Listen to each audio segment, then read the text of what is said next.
Mr. President, Mr. Speaker, members of the 96th Congress, fellow citizens.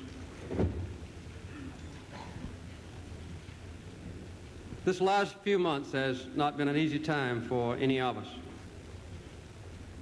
As we meet tonight, it has never been more clear that the state of our union depends on the state of the world. And tonight, as throughout our own generation, freedom and peace in the world depend on the state of our union. The 1980s have been born in turmoil, strife, and change. This is a time of challenge to our interests and our values, and it's a time to test our wisdom and our skills. At this time in Iran, 50 Americans are still held captive, innocent victims of terrorism and anarchy. Also at this moment, massive Soviet troops are attempting to subjugate the fiercely independent and deeply religious people of Afghanistan. These two acts, one of international terrorism and one of military aggression, present a serious challenge to the United States of America and indeed to all the nations of the world. Together, we will meet these threats to peace. I'm determined that the United States will remain the strongest of all nations, but our power will never be used to initiate a threat to the security of any nation or to the rights of any human being. We seek to be and to remain secure, a nation at peace in a stable world. But to be secure, we must face the world as it is.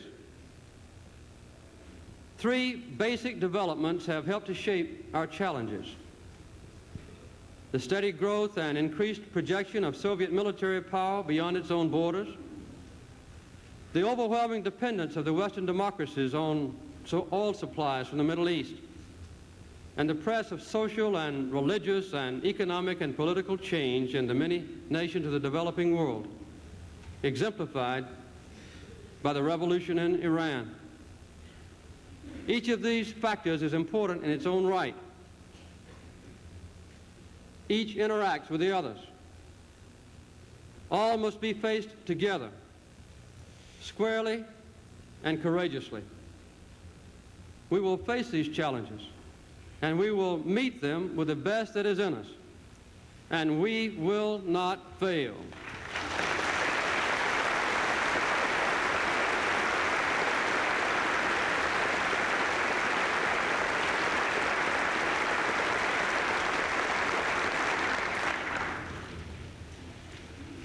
In response to the abhorrent act in Iran, our nation has never been aroused and unified so greatly in peacetime.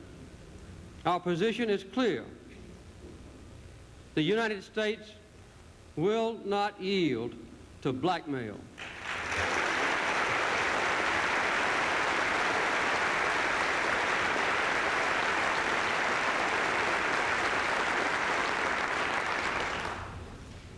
We continue to pursue these specific goals. First, to protect the present and long-range interests of the United States. Secondly, to preserve the lives of the American hostages and to secure as quickly as possible their safe release. If possible, to avoid bloodshed, which might further endanger the lives of our fellow citizens. To enlist the help of other nations in condemning this act of violence, which is shocking and violates the moral and the legal standards of a civilized world.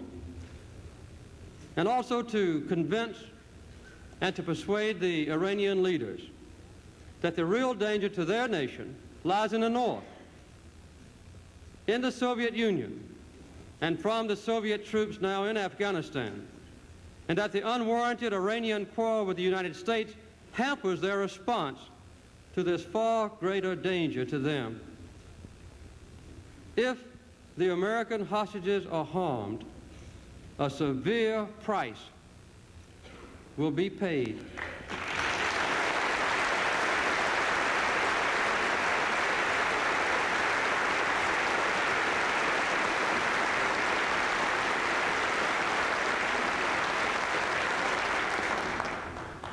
We will never rest until every one of the American hostages are released.